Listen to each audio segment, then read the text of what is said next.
Hello साथीहरू, तपाईँलाई स्वागत छ आजको ब्लगमा। आज म बिहानै उठेँ अनि बिहानै उठेर हातमुख धोएर फ्रेस भयो। अनि त्यसपछि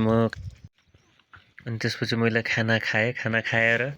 खाना खाइसकेपछि त्यसपछि खाना खाएर म दोकान जानलाई रेडी भएँ। म दोकान जाँदा चाहिँ आज भान्जी पनि मसँग स्कुल जाने रहेछन्।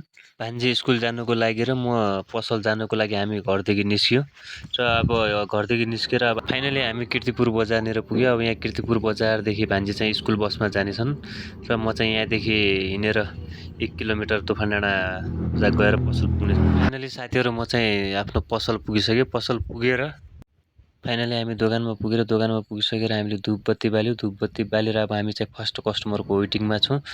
फर्स्ट कस्टमर पनि आएर हामीले फर्स्ट कस्टमरको कपाल काटेर हामीले 150 रुपियाँ कमायौँ र फाइनली आज हाम्रो चाहिँ दिनभरको कमाइ चाहिँ 2000 रुपियाँ भयो।